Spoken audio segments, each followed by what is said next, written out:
Hello, and thank you for giving me the opportunity to participate in the Global Andrology Forum and to discuss controversies with testosterone replacement therapy. These are my disclosures. I'd like to get started by talking about three main controversies with testosterone. Testosterone and cardiovascular risk, testosterone and the prostate, and testosterone and sexual function. What I'd like to do for the context of this discussion is to talk about also the results of the Traverse trial, which addresses all three of these. I'd like to put this in the context of a story. This is a study by Molly Shores looking at veterans at the VA hospital, and what she found was that those men with lower testosterone levels were much more likely to die at an earlier age. Following, there were subsequent studies looking at prospective trials looking at testosterone and cardiovascular risk. These studies also found that those men who received testosterone therapy were much more likely to have a cardiovascular event or increased mortality. There is a review article that we published in 2014 looking at every article we could find looking at testosterone and cardiovascular risk. We found over 200 articles, and of those 200 articles, the majority of the articles suggested there was no increased risk with testosterone. However, there were 4 articles that did suggest that testosterone may increase cardiovascular risk. These are the 4 articles that got a lot of attention back in 2010 to 2014. The problem is that these articles have significant limitations. No randomization, no placebo. In fact, the Finkel group has no control group. But because of these articles, the FDA felt that it was important to create a large randomized placebo-controlled trial. In the United States, the Traverse trial was born in 2015. This trial was given by guidance by the FDA that required manufacturers of approved testosterone products to conduct a well-designed clinical trial to address the question whether testosterone increased the risk of heart attack or stroke in men using these products. Study timeline. The timeline, we started our trial in May of 2018, was the first patient that was enrolled. The last patient was enrolled in February of 2022, and the first publication was in June of 2023. And so today what I'd like to do is share with you the results of the Traverse trial. The Traverse trial was a randomized, double-blinded, placebo-controlled trial. It's the largest trial that we have on testosterone to date. Men were between the ages of 45 and 80 years old, and what's unique about this trial is that patients had to have either cardiovascular disease or increased risk of cardiovascular disease. Patients had to have a low testosterone, less than 300 nanogram per deciliter, and they had to have hypogonadal symptoms. We had 5,246 patients randomized to testosterone or gel or placebo in the study. The mean duration of treatment was 22 months. The mean was 33 months. ابني من صغير من العالم اللي Earlier, ماما patients بضرب had اصفر either pre-existing cardiovascular disease or increased cardiovascular risk factors. They had to have 3 or more risk factors, including hypertension, dyslipidemia, diabetes, smoking, age over the age of 65, chronic kidney disease, elevated C-reactive protein, or an increased risk on coronary الزرع مالتك يعني angiogram. صدم صح عم حسن شكتب لك So, the Traverse trial was randomized 1-to-1 testosterone gel or placebo. These patients were راح تجي واحده يمكن اسمها دعاء هيك شيء خبرتك وش فاهم خبرها تحت is to put their testosterone between the levels of 350 to 750 nanogram per deciliter. And if the hematocrit went above 54, the patient was excluded from the trial. There were 3 the primary, secondary, and tertiary endpoints. The primary endpoint was essentially any composite of MACE, meaning non-fatal MI, non-fatal stroke, or death due to CV causes. The secondary and tertiary endpoints were divided into cardiovascular and prostate safety. Cardiovascular secondary endpoint was incidence of MACE or any cardiac revascularization procedures, such as a percutaneous coronary intervention or CABG.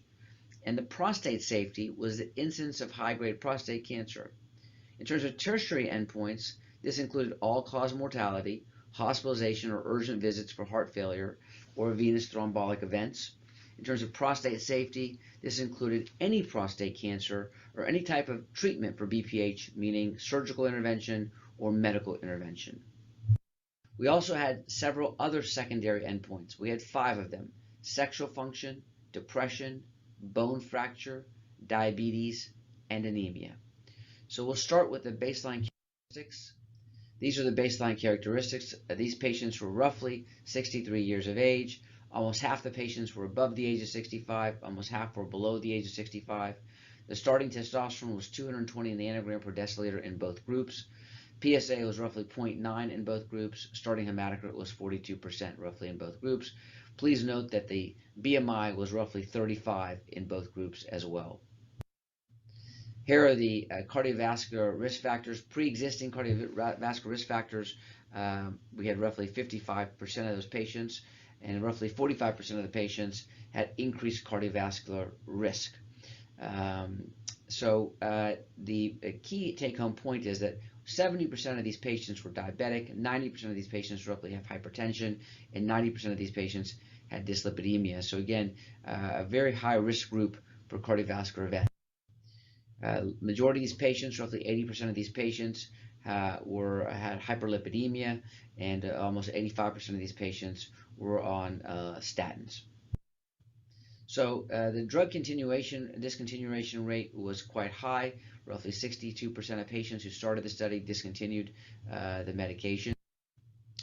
The key point is that testosterone did raise the serum testosterone levels to 148 nanogram per deciliter, compared to only 14 nanogram per deciliter in the placebo arm. But the take-home message is this: there was no increased cardiovascular risk, no increased risk in non-fatal MI, non-fatal stroke, or death in those patients being treated with testosterone over placebo. Now, there was no significant difference in secondary endpoints as well. They were roughly the same, 10% in the testosterone group versus 10% in the placebo arm. But there was a slight increased risk in pulmonary embolism. This was not statistically significant, but roughly 0.5% in the placebo arm and 0.9% in the testosterone arm. There were two other surprises I'd like to point out today. One, there was a significant increase in acute kidney injury by 1% in those patients being treated with testosterone over placebo, and almost a 1% increase in atrial fibrillation as well. I'd like to point out that these were not adjudicated, so again, these were just PI reported, but there was a slight increased risk in both of these. Talk about the second controversy, which is prostate cancer. Over the past 20 years, there's been a paradigm change in the way we think about testosterone and prostate cancer. When I started my residency, we thought that testosterone was dangerous. Then we started feeling that maybe it may be safe. And finally, we're in a new era where testosterone may be therapeutic or protective. This is a review looking at all the articles looking at testosterone and the risk of prostate cancer. These studies include radical prostatectomy, radiation, brachytherapy, active surveillance. And in these studies, you'll find that there's no significant increased risk in biochemical recurrence or progression in those men being treated with testosterone over placebo. We did publish a very interesting study in 2013 looking at testosterone therapy in men who had high-risk prostate cancer after radical prostatectomy. High risk was defined as positive surgical margins, Gleason score 8 or higher, or positive lymph nodes. In this group, we had 103 hypergonadal men treated with testosterone. We had 49 eugonadal controls. And what we found was that biochemical recurrences only occurred in high-risk patients after 36 months. But in patients who received testosterone therapy, the biochemical recurrence rate was only 15%. In those patients who did not receive testosterone therapy, the biochemical recurrence rate was roughly 53%. This is a significant difference. And when we submitted this article, the editor asked us, are you suggesting that testosterone may be protective in any way against the development of prostate cancer? Because the recurrence rate is actually quite low in this high-risk population. Well, there have been other studies looking at testosterone and prostate cancer. This was a case control study. This is a registry of 284 men with prostate cancer, almost 1,400 case controls. These patients had started testosterone therapy. What they found was there was no association between testosterone therapy and overall prostate cancer. Now, what's interesting is patients who received testosterone therapy had lower risk of aggressive prostate cancer. And these reviewers, these authors stated that the decreased risk of aggressive prostate cancer with testosterone therapy is a novel finding and warrants further investigation. Another interesting study was done by Dr. Tom Allering, 850 patients undergoing radical prostatectomy. 152 had low-risk patients who had no evidence of disease. They received testosterone therapy for a median of 3.5 years. What did they find? Cancer recurred in only 7.2% of patients treated with testosterone compared to 12.6% of patients who did not receive testosterone. What was interesting is that testosterone therapy, patients on testosterone therapy were 54% less likely to recur, and if they did recur, it occurred 1.5 years later than expected. Next, I'd like to talk about bipolar androgen therapy. This came out of Johns Hopkins in 2015, where patients were getting high doses of testosterone for metastatic disease. One of my favorite trials is the Transformer trial. This was a randomized trial comparing bipolar androgen therapy to patients receiving enzalutamide for asymptomatic castrate-resistant metastatic prostate cancer. Remember that enzalutamide is the standard of care. These patients received roughly bipolar androgen therapy or enzalutamide, but the goal was to see progression-free survival. If you received bipolar androgen therapy and you had resistance, you could switch over to enzalutamide and vice versa. What did they find? They found that there was no significant difference between those patients receiving bipolar androgen therapy or enzalutamide. What's also interesting is that those patients who received bipolar androgen therapy first and then switched to enzalutamide, those patients actually had greater survival than those patients receiving enzalutamide alone. What did the Traverse trial show? So if you look at the Traverse trial carefully, this is 5,246 men, as I mentioned earlier, had pre-existing cardiovascular disease or increased cardiovascular risk factors. The endpoint was to compare the effects of testosterone therapy versus placebo in terms of high-grade prostate cancer. Secondary endpoints were any type of prostate cancer or any kind of surgical or medical intervention for BPH. What we found was that those patients who had a PSA greater than 3 or an IPSS score greater than 19 were excluded from the study, and the prostate safety endpoints were adjudicated by a blinded outside committee in the University of Colorado. The results found that there was no difference in the incidence of high-grade prostate cancer in those men being treated with testosterone over placebo. There was actually no difference in any prostate cancer, urinary retention, invasive surgical procedures, prostate biopsy, or new pharmacological treatment in those men being treated with testosterone over placebo. There was a slight increase in PSA in those men being treated with testosterone over placebo. That difference was 0.21 at 36 months and 0.51 at 48 months. And again, this is expected because we see this in men being treated with testosterone. You do expect a slight increase in PSA. The package insert of the products in the United States, the first line says that patients with BPH treated with androgens are at increased risk of worsening of signs and symptoms of BPH. Today we know that that is not true. The Traverse trial does not suggest any worsening of BPH symptoms. In fact, if you look at all the other published articles on testosterone and BPH, there is no increased risk of BPH in men receiving testosterone. In fact, if you look at the right-hand column, many of the studies suggest that testosterone may improve urinary symptoms over time. Finally, I'd like to discuss the effects of testosterone and erectile function. Let me start by saying that the data on testosterone improving erectile function, it can be conflicting. The AUA guidelines state that there is monotherapy with testosterone does not significantly improve erectile function, and that testosterone should be used in combination therapy with PDE5 inhibitors. Let's look at the results of the Traverse trial and what they found. In this subset of the Traverse trial, we had 1,161 hypogonadal men with low libido. Half the men were treated with testosterone roughly, the other half roughly with placebo. What was the primary outcome? Change from baseline in sexual activity using the PDQ-4 questionnaire. The secondary outcomes were hypogonadal symptoms, erectile function, and sexual desire. What did we find? There was a significant improvement in change in sexual function in those men receiving testosterone over placebo. That change is roughly 0.5 activities per day or 3 activities per week.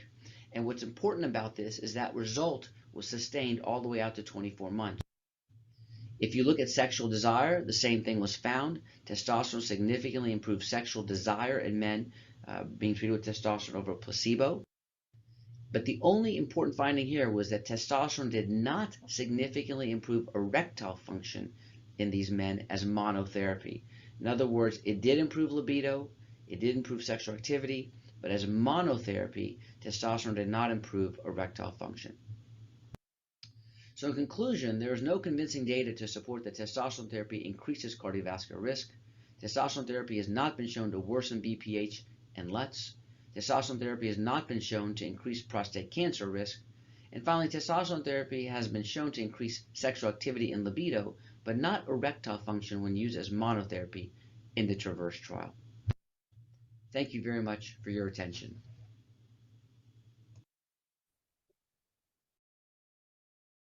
Hello, everybody, and thank you very much for this kind invitation from the Global Andrology Forum, Dr. Agrawal, to invite me to speak with you today on the modern guideline-based evaluation and treatment of Peyronie's disease.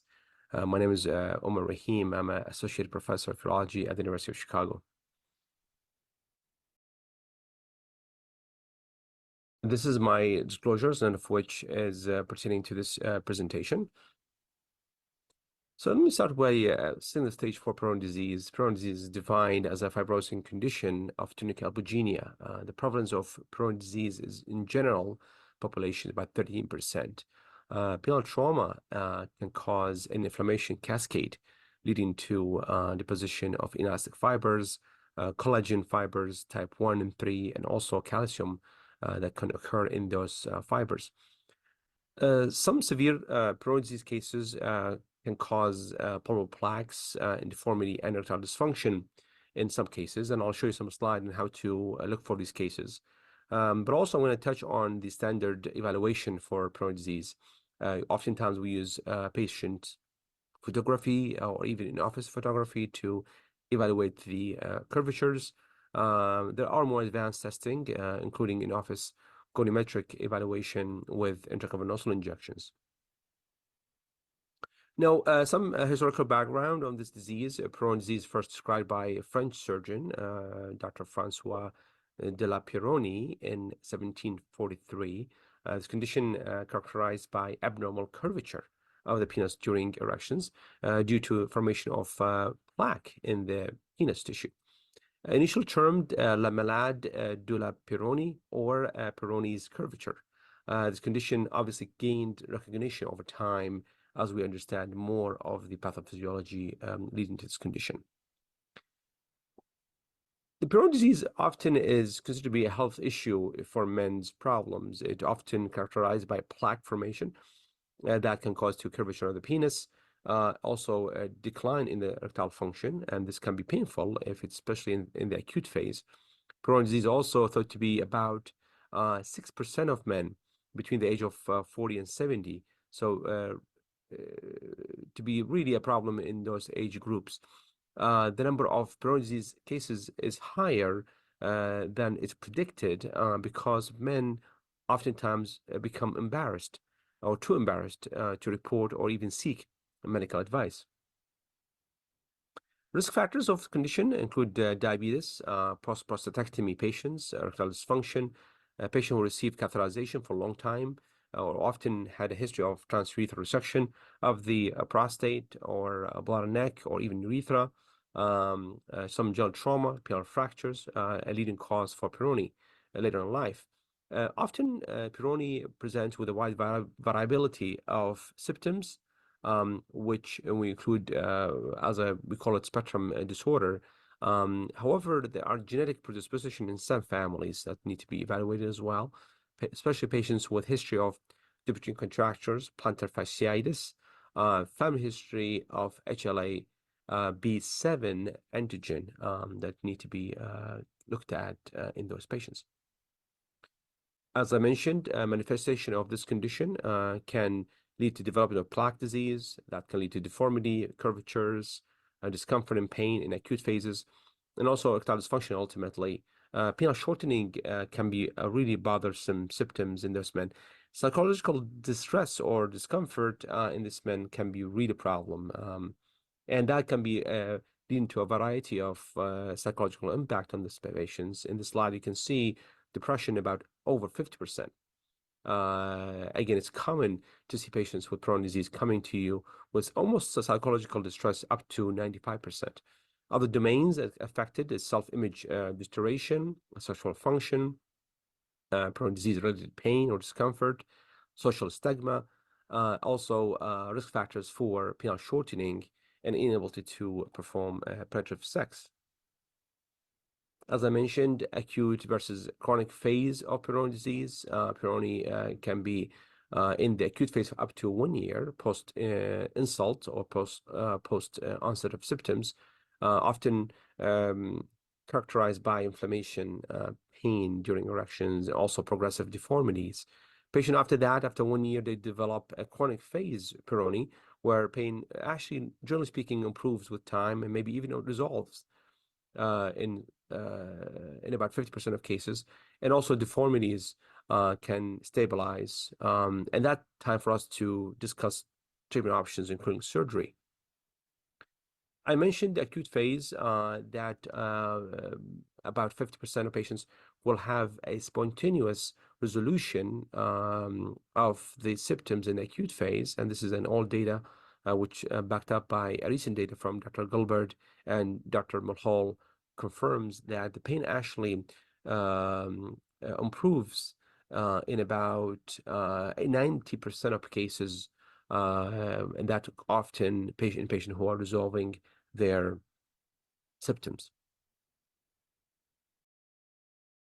Now, moving to the Peyronie disease evaluation, and this is an important segment of the presentation that I would like to highlight the Peyronie disease guideline published by the American Neurological Association, the AUA, in 2015.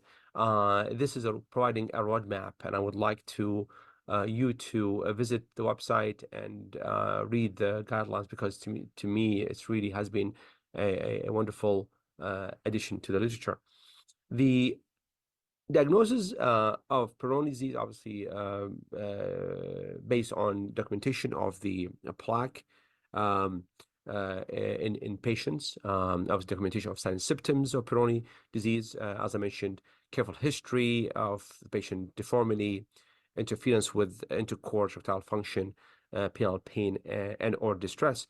Physical examination include documentation of the plaque, as I mentioned earlier. It's really important to document the size and location. Other things we ask the patient during history taking is really the degree of the curvature, the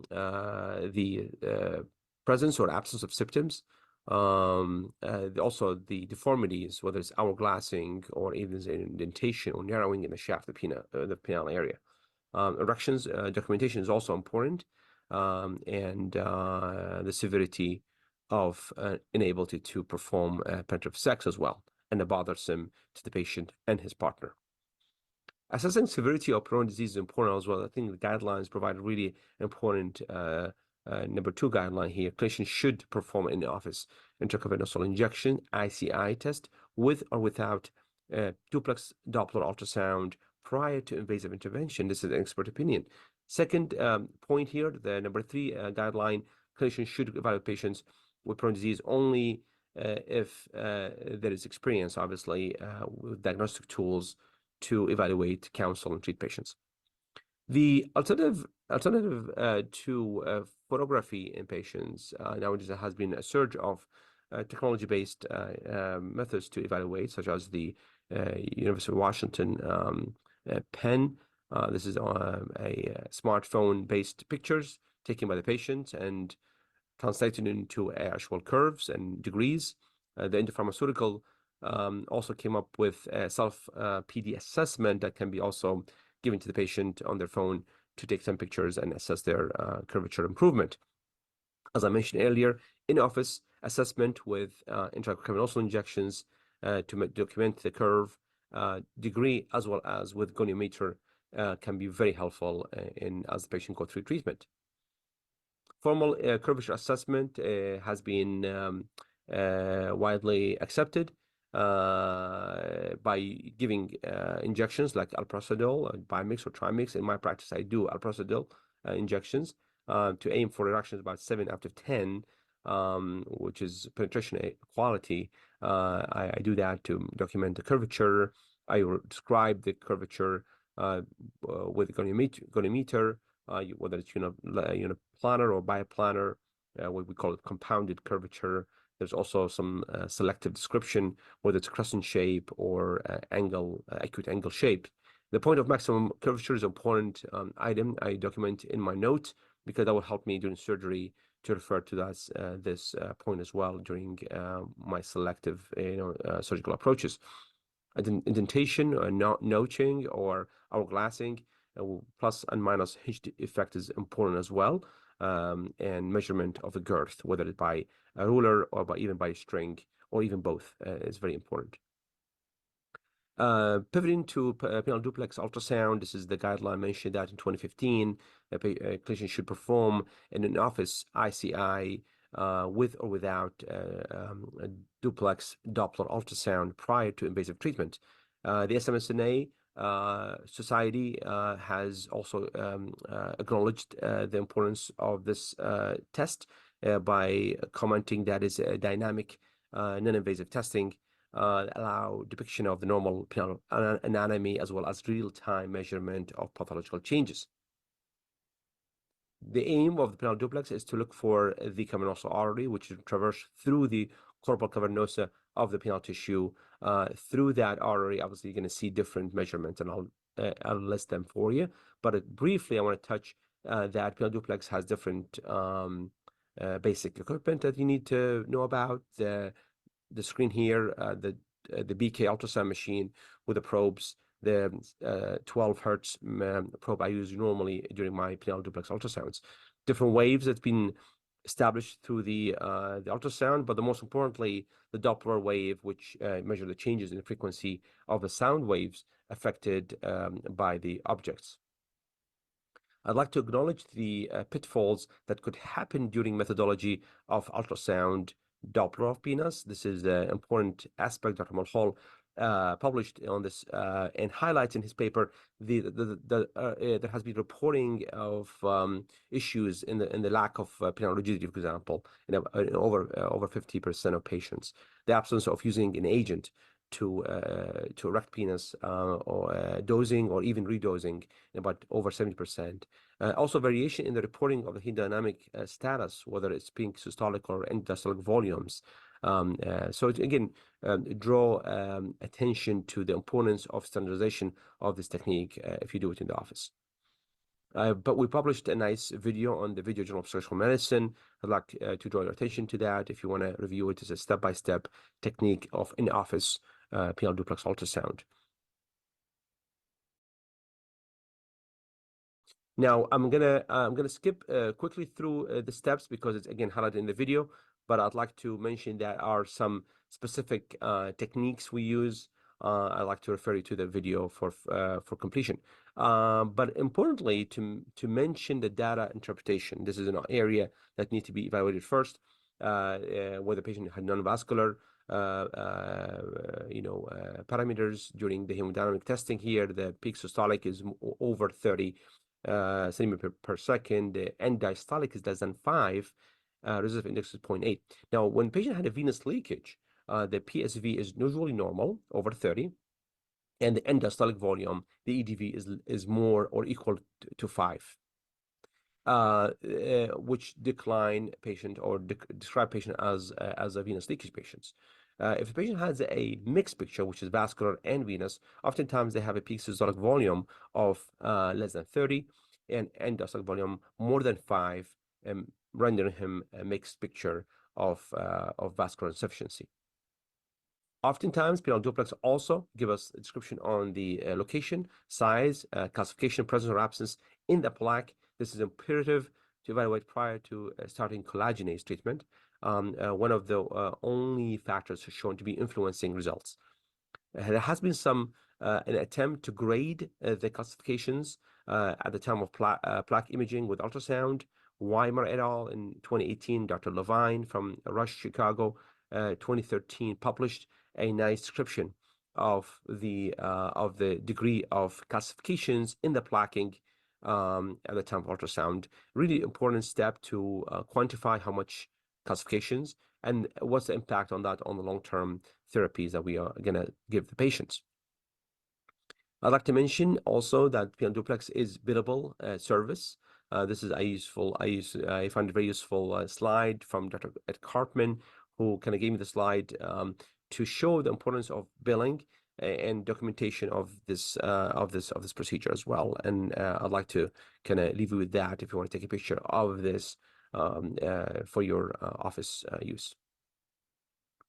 Now, pivoting to treatment options for periodic disease.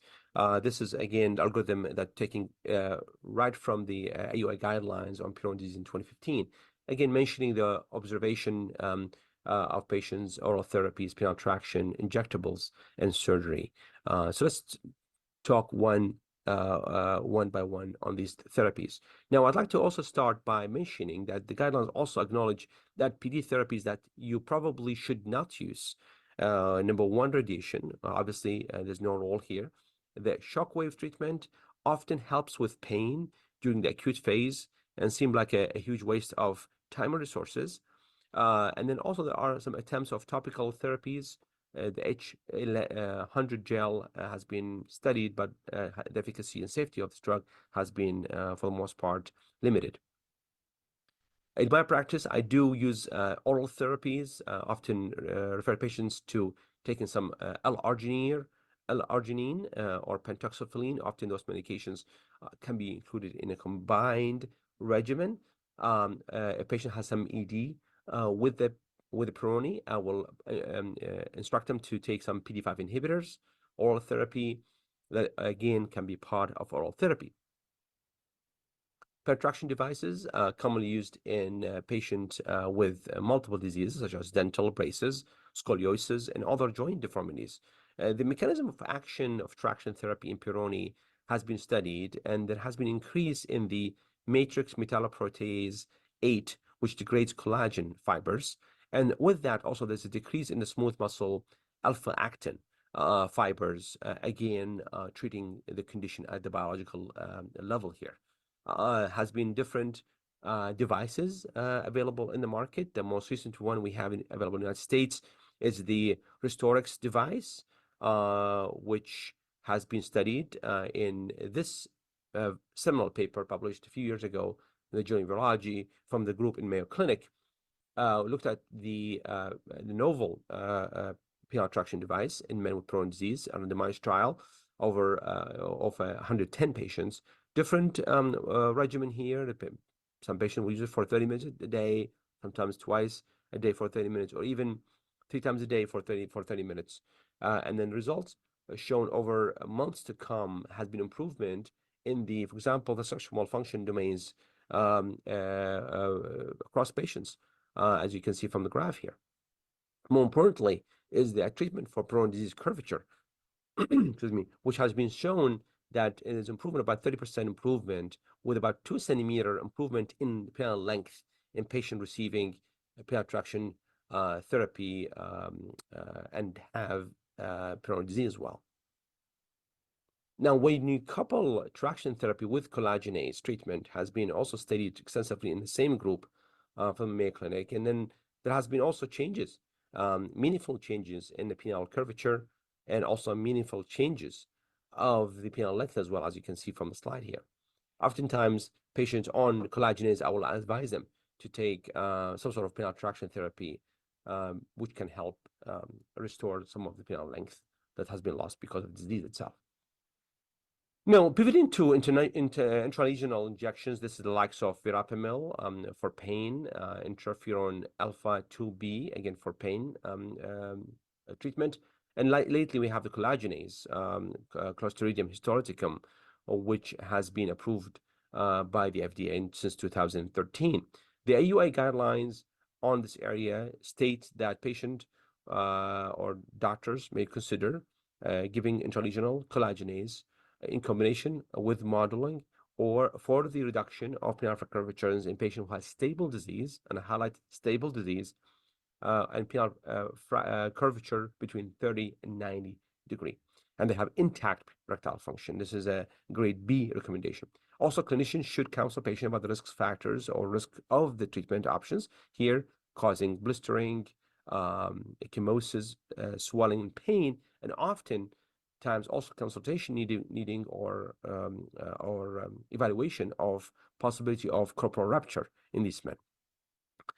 In number 10, guideline clinician may consider intralesional interferon alpha 2b or even intralesional verapamil for treatment of Peyronie's disease. Again, grade C recommendation. I'm going to shift your attention to the paper that got the collagenase approval by the FDA and also got this drug into the guidelines.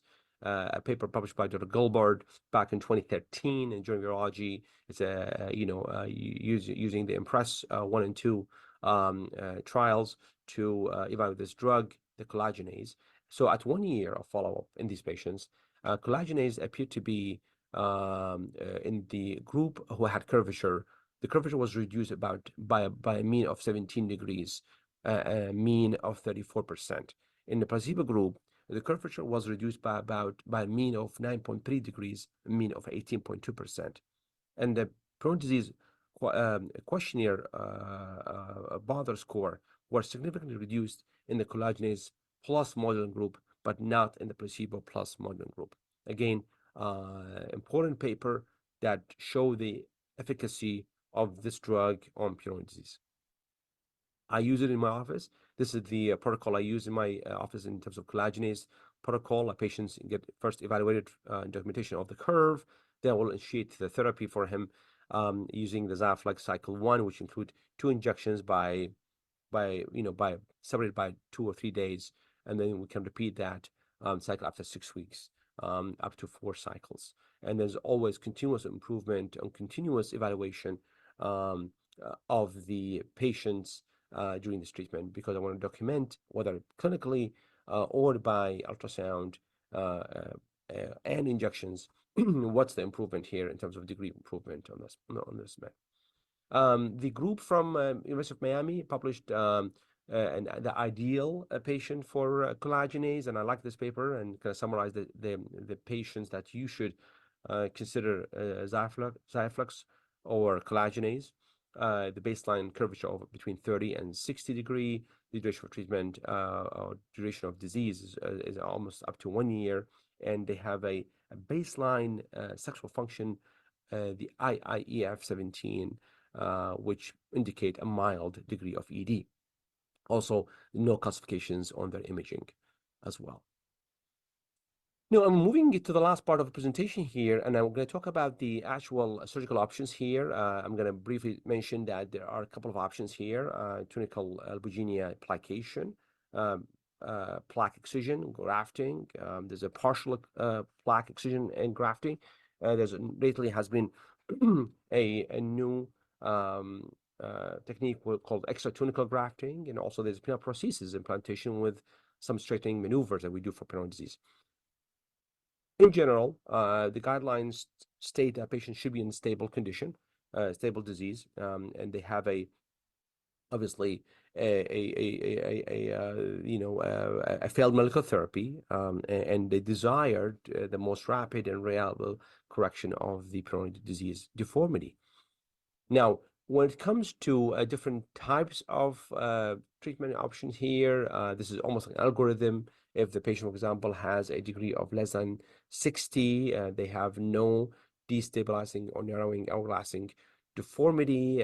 This is ideal patient for application techniques. If the patient had a complex curve, more than 60, they had destabilizing, narrowing, or hourglassing, or even hinge effect, then often we recommend incision or excision grafting for Peyronie. A patient has a poor erectile function and severe Peyronie. Those patients often we recommend penile prosthesis implantation with straightening maneuvers. Guidelines listed here in terms of surgical treatment for Peyronie. Clinicians should counsel patient about the different options, but oftentimes patients need to be aware of the options here: tunical plication and excision grafting, often reserved for patient who has a normal erectile function. If patients for example, has a poor erectile function and severe Peyronie penile prosthesis, could be considered a viable option here.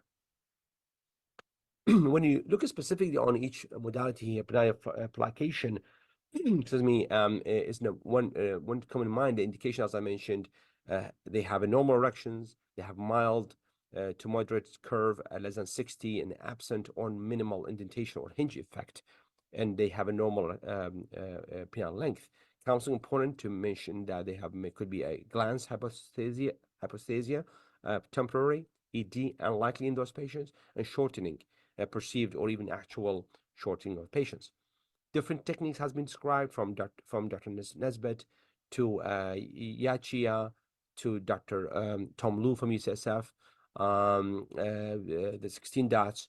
There has been different maneuvers or different types of application has been described. I do use oftentimes the double Esched-Schroeder application technique to correct the penile curvature.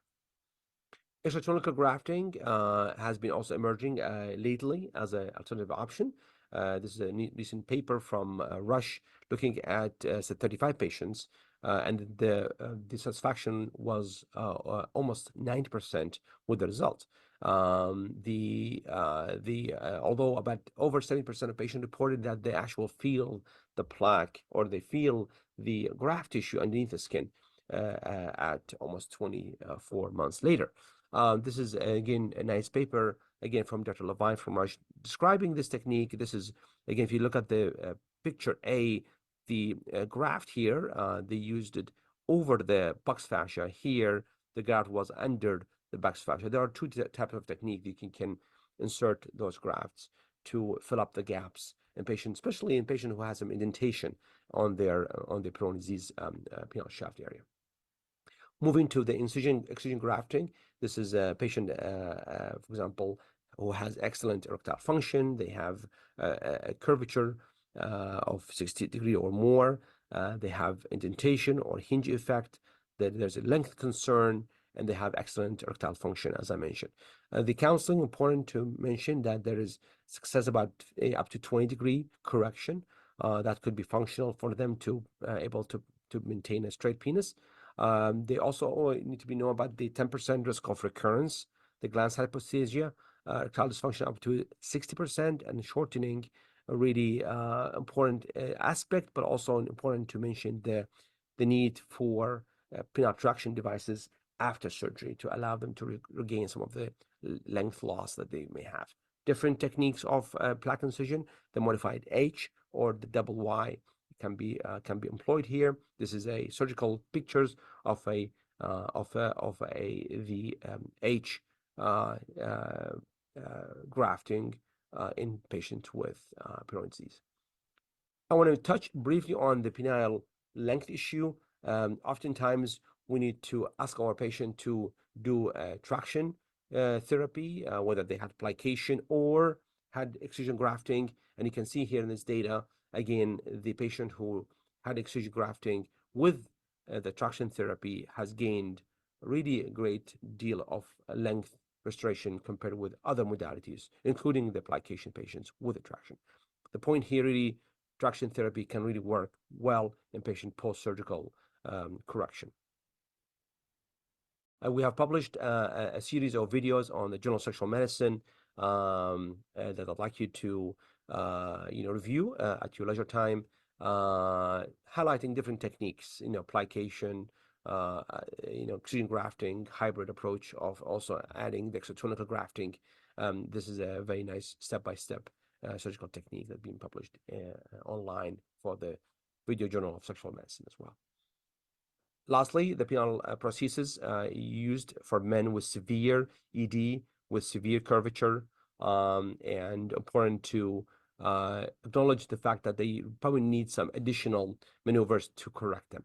And there have been a number of therapies that we can do at the time of the penile prosthesis, from manual modeling to scratch technique, the relaxing tunical incisions. There's also plication technique we can use, incision and excision, and also grafting at the same time. These are some pictures that we often use or do in surgery at the time of penile implant. The inflatable penile implant is the recommended choice of prosthesis, and thus men modeling in the first picture here. This is, you can see application stitches are done before the implant was placed because of the risking of the injury of the cylinders, the excision and grafting as well, and also the multiple slice technique that can be used to relax the corpora to allow for correction and also placement of the penile implant. Scratch technique, Dr. Perito has published this before, using a nasal speculum and inserting a long blade to scratch and incise the plaque from within the corporal tissue, has been also described before. So in conclusion, Peyronie's disease require detailed evaluation treatment. Patient counseling and patient selections are key. Injectable therapies can be viable options in some men. And finally, complex surgical procedures should be performed by expert urologists to improve outcomes and mitigate potential complications. With that, I'd like to thank you so much for listening. I'm happy to take any questions. Thank you.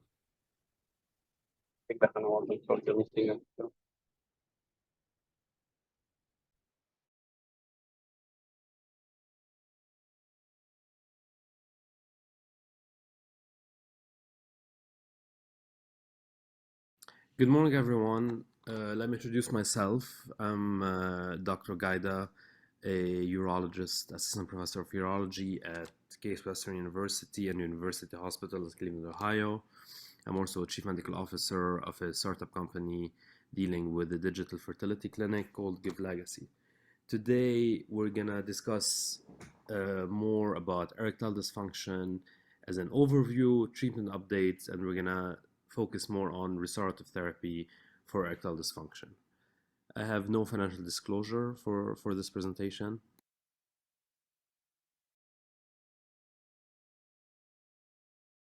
So the objective for today is first and foremost to review the normal physiology of erectile function, to discuss the pathophysiology and the risk factor for ED, and then to give the audience a tool to be able to counsel patients on erectile dysfunction treatment options. And finally, we're going to discuss restorative treatment for ED, exploring emerging ED technologies and future directive. So let's first talk about the anatomy of the penis, because if we don't understand the anatomy, we'll not understand the physiology and the pathophysiology of erectile dysfunction. So this is a cross-section of the penis, whereby you can see the different layers. Most importantly, I'm going to highlight the deep dorsal vein and the two corpus cavernosa that are responsible for erection to happen. This is the vasculature of the penis. The main artery of the penis is the internal pudendal artery that gives main branches, including the dorsal artery that goes to all the way to the glans penis, and the bulbourethral artery that will supply the urethra. And they will branch also at the cavernosal artery for the cavernosa. So this is an overview of the anatomy and vasculature of the penis. Now let's discuss in depth the physiology of erection. So the definition of an erection is an involuntary reaction in response to a sexual stimulation and excitement. It involves a complex coordination of the somatic and autonomic nervous system, vascular system, hormonal axis, and psychological factors. So it's an interplay of different systems inside of the human body. So how does an erection occur? As the arteries to the penis dilate, the blood rushes into the penis and becomes trapped and held in the paired corpora cavernosa. As the corpora cavernosa rapidly fills with blood, the venous system is occluded by pressure. So the corpora cavernosa will expand and the penis becomes firm and elongated, and this results in an erection. This slide would just go in depth into the different mechanism of erection. So first of all, you have the cavernosal arteries dilating. This will lead to an elongation of the corporal tissue with blood. The engorgement will cause swelling and erection of the penis. This, in fact, will entrap the corporal tissue and compress the penile vein and venules, maintaining an erection. At the cellular level, you just have to remember that the lower the intracellular calcium, this is going to lead to a smooth muscle relaxation, and this will lead to an erection. And with the decline in the cyclic AMP and cyclic GMP, you're going to have a rush of intracellular calcium into the cell. This will lead to a smooth muscle contraction and penile detumescence.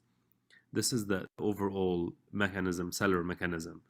Again, here, you have a nerve impulse releasing nitric oxide. The nitric oxide will transform GTP into cyclic GMP, and this will, in fact, block calcium influx into the cell, leading to smooth muscle cell relaxation and a penile erection.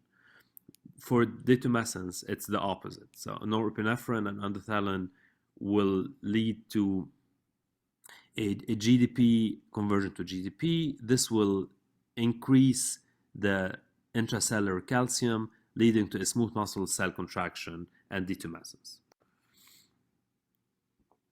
As we said, for erection to happen, it's an interplay not only by cellular, vascular, but also by neurogenic element. So this slide will just explain more the autonomic nervous system, including the thoracic nerve from T10 to L1, leading to pelvic nerves and the cavernosal nerve to the pelvic plexus, and then the sacral nerve from the pudendal nerve, all going and branching into the penis and the urethra and the prostate, leading to erection.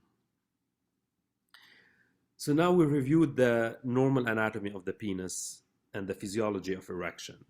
How about we talk about erectile dysfunction? So erectile dysfunction is defined as the consistent inability to sustain an erection sufficient for sexual intercourse. And this can be due to many causes. It can be a total inability to achieve an erection, or an inconsistent ability to achieve an erection rigid enough for penetration, or a tendency to sustain only brief erections. This condition is very, very common. It depends on the resources that we look at. The most famous mass male aging study, MMAS, found around half of individuals older than the age of 40 will suffer from some degree of erectile dysfunction, including 35% reporting moderate to severe ED. The Boston Area Community Health Survey found around 60% of male more than 70 reporting ED. Currently, in the US, we have 30 to 40 million men suffering from ED. So 1 in 4 men will have some ED in some stages in their lives. The pathophysiology of ED is well known by now. So we have vascular, neurogenic, and smooth muscle alteration. From a vascular perspective, think more about large vessel atherosclerosis, endothelial dysfunction. This might be caused by chronic medication or chronic condition like diabetes, hypertension, dyslipidemia. From a neural dysfunction, think about muscle apoptosis, endothelial damage, and collagenation. Think more about neurogenic diseases like MS or Alzheimer that might be affecting the nerves. And from the smooth muscle alteration, it's mostly a venous leak development, whereby the veins are not being trapped and engorged, and the blood is leaking through the penile vein. We'll not be able to sustain the erection. We usually classify ED into 2 main categories. The first one is organic. Organic meaning that there is a medical disease or medical condition leading to ED. It could be a vasculogenic, neurogenic, hormonal, or smooth muscle abnormalities. The second category is psychogenic ED. Basically, it's related to anxiety, guilt, performance anxiety, lack of confidence, depression, or conflict about sexual issues. It's likely that most men with primary organic etiology have some secondary psychogenic components, so they come together. However, if you dissect the etiologies of organic erectile dysfunction, you'll see that most cases are related to a vascular dysfunction. And this is related to cardiovascular diseases like hypertension, diabetes, all the risk factor for CVD. Diabetes is also a very common culprit in the etiology of organic erectile dysfunction. 15% are because of medication, and the other are endocrine problem, pelvic surgeries, and neurological causes. Risk factors for ED are very, very common.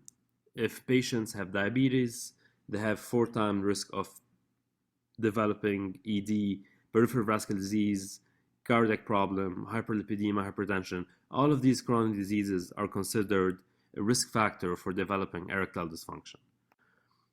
If you focus more on the cardiovascular disease, think about the penis as a vascular organ, and the arteries of the penis are the smallest arteries in the human body. So the earliest marker of a CVD cardiovascular diseases can be apparent in the penis in the form of erectile dysfunction. So loss of erectile rigidity can be the earliest sign of endothelial dysfunction, and endothelial dysfunction may be an early marker for cardiovascular diseases.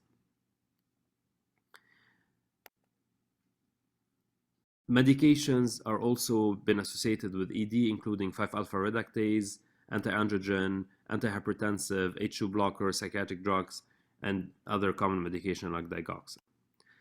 So the evaluation in the office base is usually done through an extensive medical, sexual, and psychosocial history, comprehensive physical exam, validated questionnaire, some blood work, including testosterone.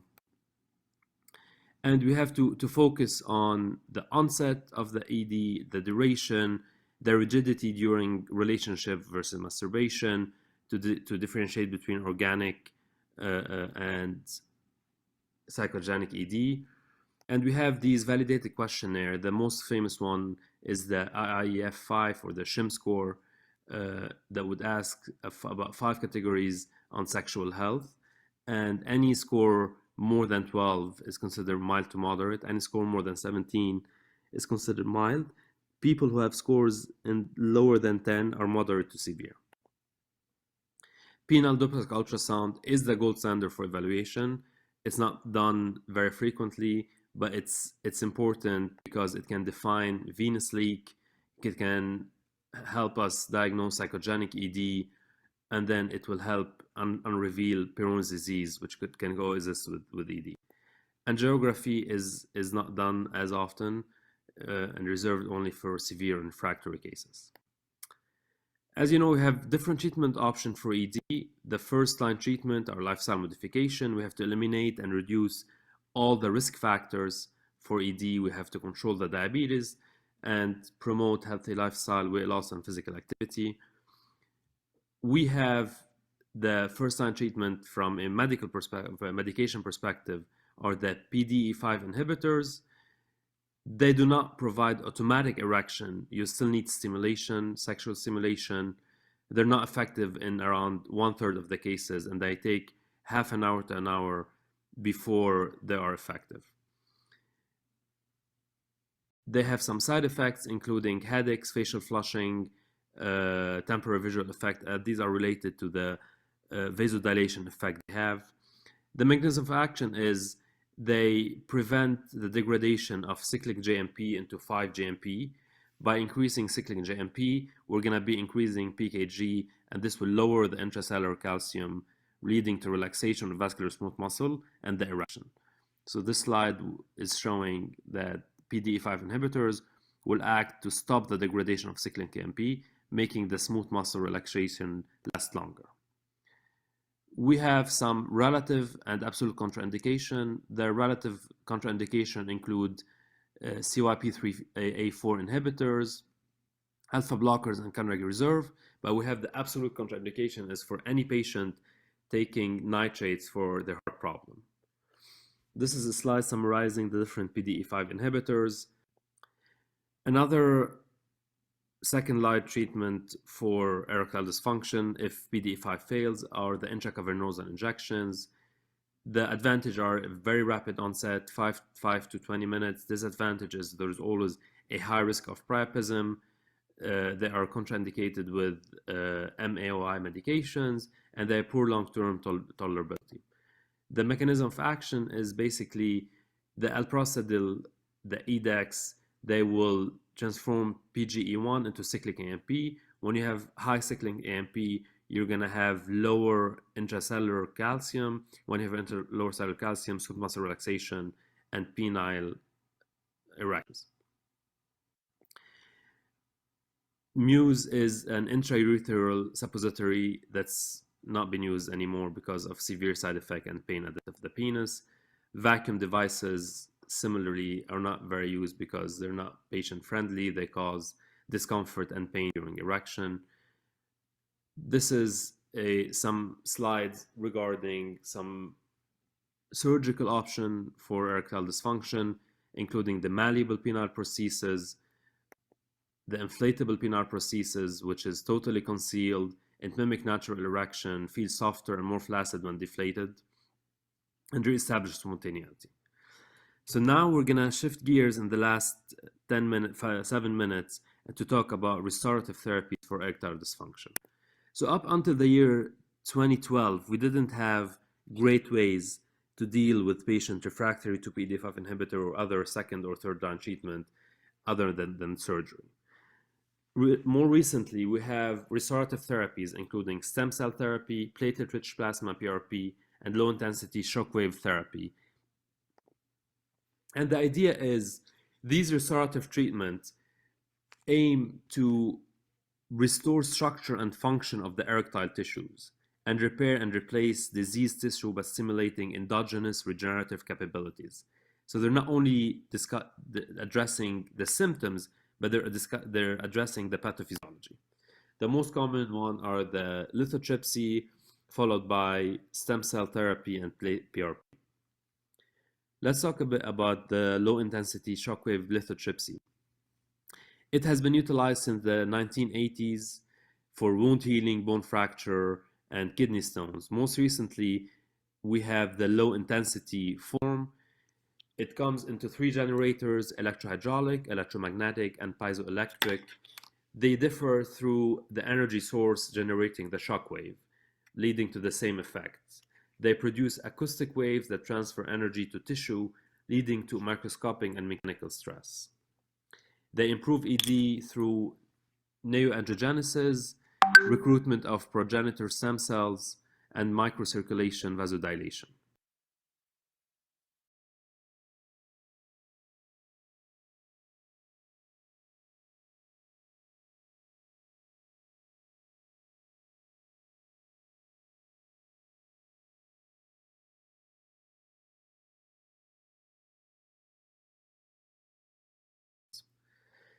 The limitations include the heterogeneity of the generator treatment protocol, and most of studies have been done in animal versus human, who are more complex. Stem cell therapy are unspecialized and undifferentiated cells found in both embryonic and in adult tissues. They are precursor and cell harbor self-renewal potential, and they help erectile dysfunction by their regenerative effects. They release growth hormone, cytokines, and chemokines. They inhibit apoptosis and improve wound healing. For ED, both mesenchymal and embryonic stem cells have been used. Embryonic stem cells are isolated from both the placenta and the umbilical cord, whereas mesenchymal cells are derived from bone marrow. All the preclinical data are promising with no major side effects. However, they are very small in design. They don't have any blinding for the clinical trials, and we have an incomplete knowledge of the actual biology of stem cells with ED.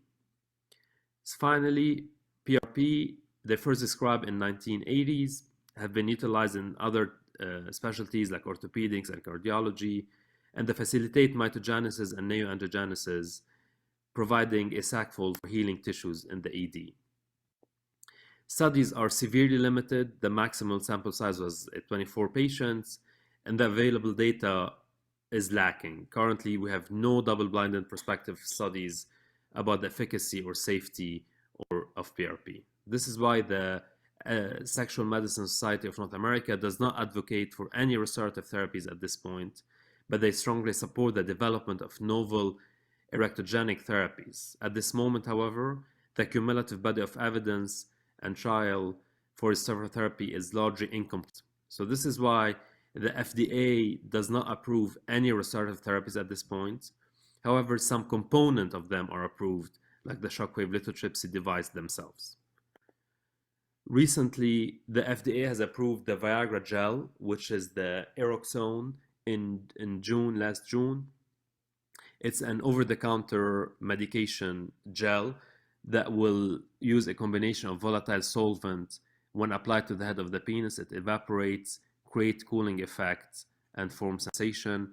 This will lead to a projected change in temperature. When they have a change in temperature, there's going to be a firing of the autonomic nervous system and increased blood flow with erection. So future perspective, we need to think about standardization of these clinical trials for restorative therapy and to study more the durability of treatment and explore the basic science of the takeaway points. Erectile dysfunction is very common. Hopefully we understood through this presentation the normal pathology and physiology of ED, to discuss with the patient different option, and the future looks bright, especially for restorative therapy. Thank you so much.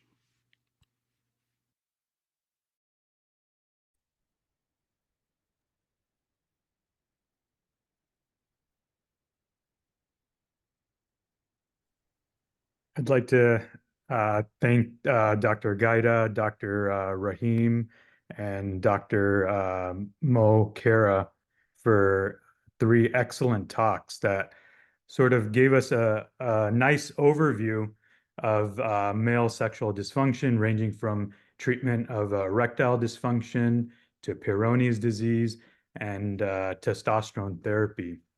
So I'd like to segue into the next part of our webinar today, which is going to be a moderated discussion.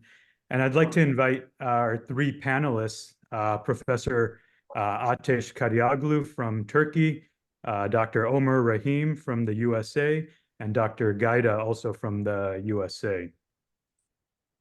Good morning to all of you.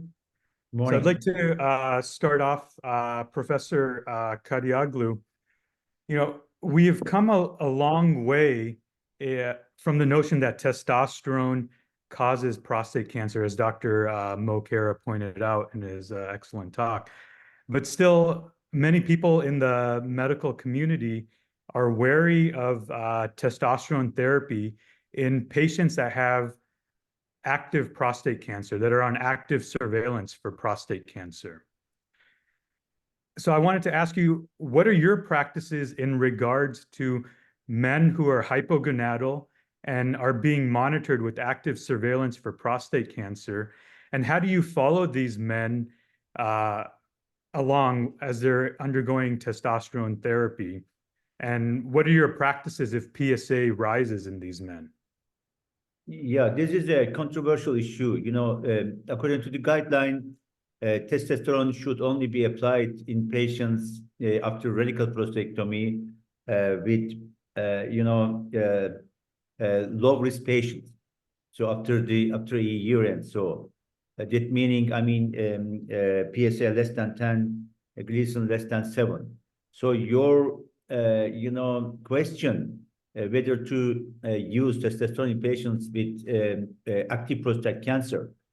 This I wouldn't do, but I know, I am aware of some studies that if the patient has, low-risk cancer is under active surveillance, then the administration of testosterone does not aggravate the prostate cancer.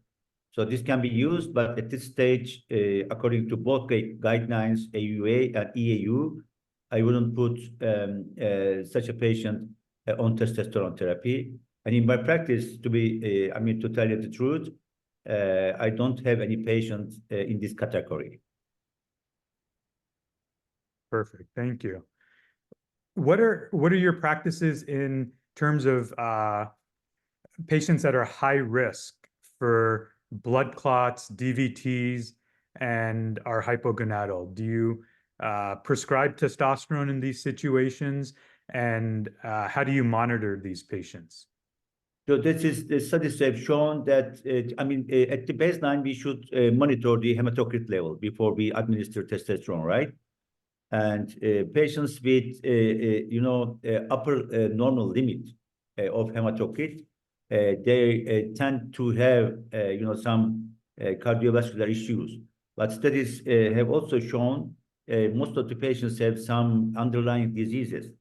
They have thrombophilia or homocystinuria, etc. So therefore, at 3, 6 months and at a year, the hematocrit level should be monitored. And the hematocrit level reaches 54, then the testosterone treatment should be stopped. And we also know in long-acting testosterone treatment, the erythrostosis is more common compared to daily treatment. So if the hematocrit level exceeds 54, then we stop the testosterone treatment for a while and do venosection, phlebotomy. And afterwards, we can put the patient again on testosterone treatment, this time with short-acting, agents. So, but to tell you the truth, I mean, according to also studies, there is no high risk or it is a weak association between testosterone treatment and cardiovascular issues up to hematocrit level 54. Thank you. Great answer. Dr. Rahim, so excellent presentation on Peyronie's this morning. Thank you very much. So Xiaflex has been, a lot of people have considered this a game changer in the treatment of Peyronie's for a long time. We've been using like interferon and, other things that, may have had questionable efficacy. And so what are your thoughts on, now, so Xiaflex is approved for greater than 30 degrees dorsal curvatures, right? What are your thoughts on off-label use of Xiaflex? So I'm talking mainly patients that are have an indentation deformity, ventral curvatures, or may even be in the active phase of Peyronie's and they haven't quite reached the stable phase. What are your thoughts on using Xiaflex in these scenarios? Amar, thank you very much. It's a great question. And I want to first thank and congratulate you and Dr. Agrawal and the rest of the GAF leadership on putting this great webinar. So thank you. Hi. Speaking with Xiaflex and collagenase, as you know from the slides I showed, this it's one of the only FDA approved drugs in this space, giving collagenase Xiaflex in the space. Obviously, there's a very strict guidelines or criteria based on the endopharmaceutical recommendation per the FDA approval. I showed it in my slides, the curvature between 30 and 60 or 30-90, stable phase and so forth. Probably a number of guidelines there. But I agree with you, Amar. I think there is off-label use of Xiaflex, and we do that often in a practice because the patient comes with a heterogeneous picture, right? I mean, often they come with indentations or maybe ventral curvatures, maybe plaques that located in the septum, deep down in close to the urethra, maybe, or the corporal tissue. And that only can be shown by physical exam or even by ultrasound. Sometimes even there's calcifications, which can actually limit the efficacy of the Xiaflex. So I agree with you. There are some heterogeneous presentation for Peyronie's. I do use them if I feel a plaque, and if I feel that a plaque are not in a danger zone close to the urethra, for example, I can also use ultrasound guided injections. I do deposit Xiaflex into those plaques, which is in atypical locations. And regarding the indentation or the hourglassing, again, it's all depend on the plaque feeling or plaque scar palpation.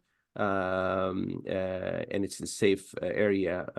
You can definitely give that a shot and deposit the Xiaflex. So I would call this off-label use. And there has been some insurance issues because the insurance can only approve the drug for certain criteria.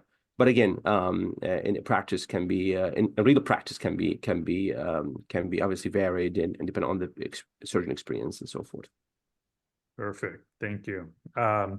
So the other question I had for you is, so oftentimes for Peyronie's patients, we measure success of treatment by improvement in curvature. But many times I have patients come in and and as you pointed out in your excellent talk, they're very disturbed by this loss of length. So how do you counsel patients about loss of penile length, and what are realistic expectations to gain back length? Yeah, it's a really problem, and I'm glad that you brought this up because penile length loss is a huge problem we have here in the United States, across the world. Patient with Peyronie's, they handicapped with this. They often come with shortening penis, and this is one of the most important documentation and counseling points during patient evaluation. What's your length loss here? Are you talking about 1 inch, 2 inches? What are you talking about here? So documentation with measurements and documenting the length, whether it's stretched or erectile length. Oftentimes you can see the data of Xiaflex if you couple that with traction therapies. I think the Mayo Clinic group showed beautiful couple of series of high-level publications showing that if you couple Xiaflex with traction therapy, in their case, Restorex, I'm sure there are other devices out there, you can actually gain length on treatment in the range of a couple of centimeters. So we have seen that. And the question is, do we start before treatment, after treatment? I haven't seen any papers showing that treatment or traction therapy before intervention. But oftentimes, I would give a recommendation to use traction therapy with surgery, after surgery, and also with Xiaflex treatment. Obviously, Amber, I want to preface, kind of clarify also the issue with penile length. If there's a huge length, obviously excision and grafting, you can gain up to 2 centimeter length. This has been shown by multiple studies. So in those patients who has a severe length loss, you could consider grafting the tunica. Perfect. Do you have a treatment regimen that you like to follow for post Xiaflex traction therapy? Yeah, I'm going to refer to the paper from this presentation. Usually, I would recommend 20 minutes a day, a couple of times a week, based on the patient compliance. Patient will sometimes they use it for a couple months after the intervention. That's my regimen, is about 20 to 30 minutes a day. Okay, thank you. And Dr. Gaida will kind of use this as a segue to our next segment. Excellent talk. Thank you for joining us this morning. Which of the regenerative therapies are you most excited about coming up? Thank you so much, Omar, for having me here among these great names. It's a privilege to be here this morning. So for ED patients, we just have to understand there is no one solution that fits all. So we have a lot of new and exciting techniques and therapies coming into play in the coming years that are mostly dealing with the exact pathophysiology of the erectile dysfunction rather than the symptoms. So far, all of the existing therapies, from PDE5 inhibitor to intracavernosal therapies to even surgery, are not dealing with the exact pathophysiology. So this is why most urologists are very excited about the potential of their explorative therapies. And I feel the three of them, the PRP, the stem cells, and the shockwave lithotripsy, have a role to play in the next 5 to 10 years. We just need to build more high-level evidence. We need to have a double-blinded randomized controlled trial to prove to the community and to the patient that what we're doing is safe and effective, and this could be one of the treatment options for them. Perfect. Thank you so much.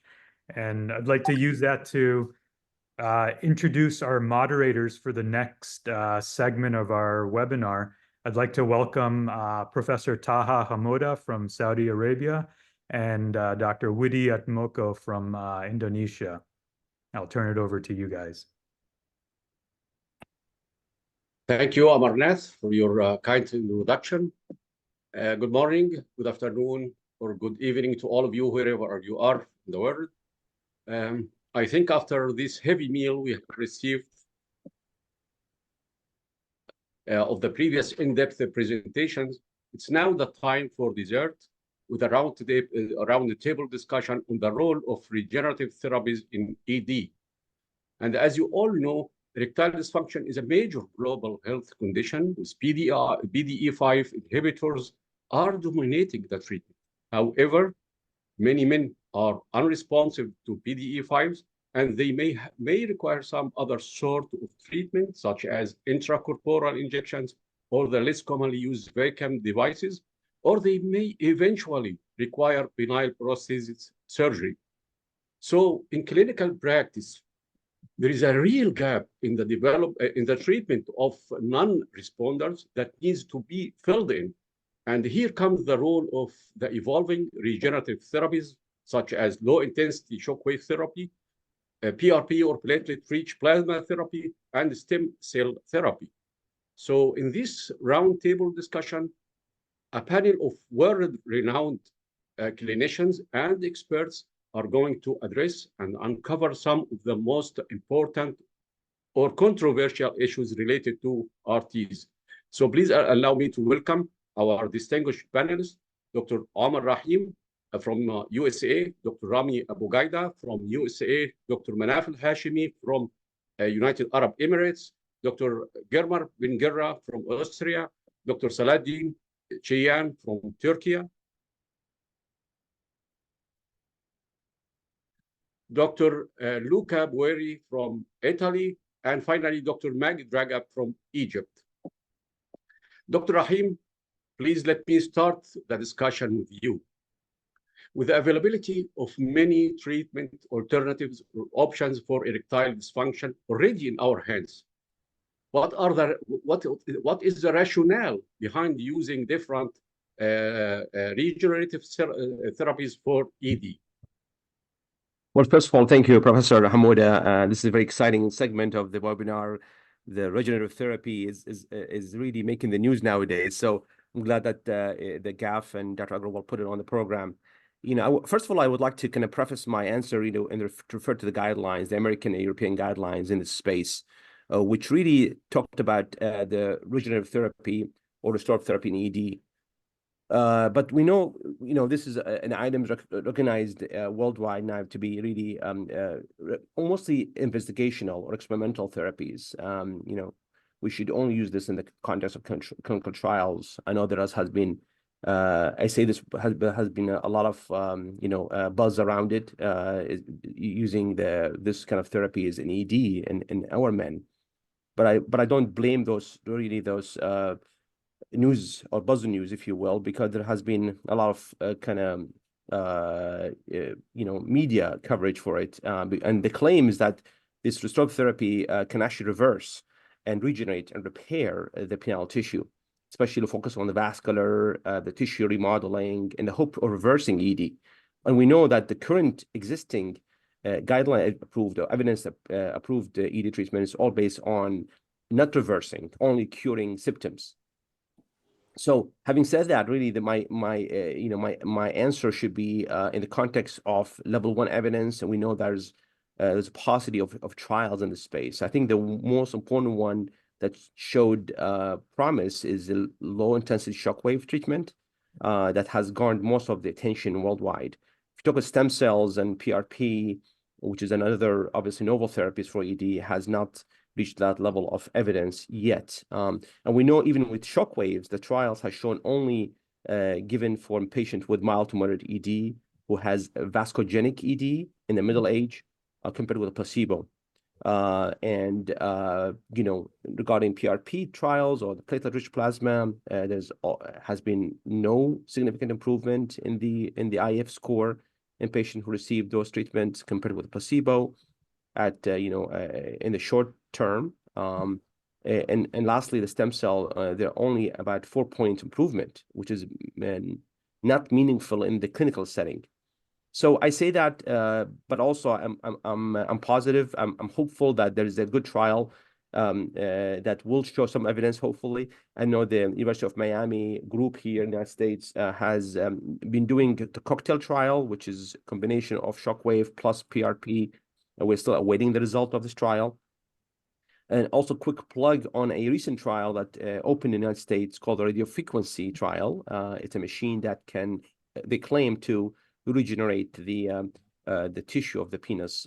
So again, non-invasive, novel ED treatment.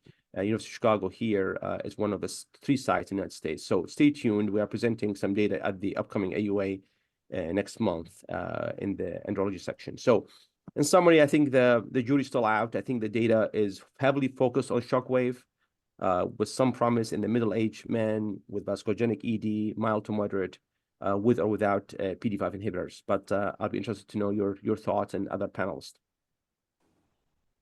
Okay. Thank you so much, Dr. Rahim. And really, we can't wait for the results of your RF study. Dr. Rami, as you know, ED is a diverse condition with several etiologies, which are not all the same, of course. So in your practice, what are the most common or usual indications or etiologies for using different RTs? Thank you, Dr. Nair, for this great question. So again, ED is, as you mentioned, a very, very common condition in our practice. Probably half of my clinic is dealing with patients with ED, but there's such a big, diverse group of patients. They have very different and multiple risk factors. And usually when they come to the office, they've been through their primary care or physician, and they've tried the first or second line treatment. So in my mind, I usually go with the IBA guidelines, the ASRM guidelines, SMNSA guidelines, whereby we go first line, second line, third line treatment. And we try to exhaust all the FDA approved and the guideline treatment approved for ED, including managing risk factors, making sure that the patients are seeing as a holistic patient rather than just focusing on ED. So I use a lot of referral to primary care, to cardiology, to metabolic disease and endocrine, to control the diabetes and other risk factor. And then we start with PDE5 inhibitors. The problem with that is around 40% of the patient either are non-compliant or they're refractory to this treatment. So we have a group of patients now who are suffering from ED, but they're not getting the good effect from PDE5 inhibitor, or they cannot tolerate the intracavernosal injection or other treatment or regular treatment for ED. So in this setting, I believe that it's better to try to use restorative therapies for ED in a clinical setting. So we don't want these patients to go to online clinics or some private practice that are very small that are doing these clinical trials in an unsafe way. So if patients are either refractory to regular treatment for ED like PDE5 inhibitors, and they're not interested in any surgical treatment like penile prosthesis, or the other group of patients who are just reading online and hearing all the news buzz about these RT therapies for ED, and they just want to try it. So the best case scenario and the optimal way to do it is to do it in a controlled setting, in a clinical trial within an academic institution where the physician and the urologist can control the side effect, can monitor the patient, can have them very often in their office, and do it in a very academic and evidence-based way. So again, to Dr. Rahim Gray's point, lithotripsy is the most common used currently because it is supported by a bit more clinical data and a higher level of evidence compared to PRP and stem cell. So this is what we're using usually, but we always have a big disclaimer to the patient that this is only experimental at this point. We don't have FDA approval.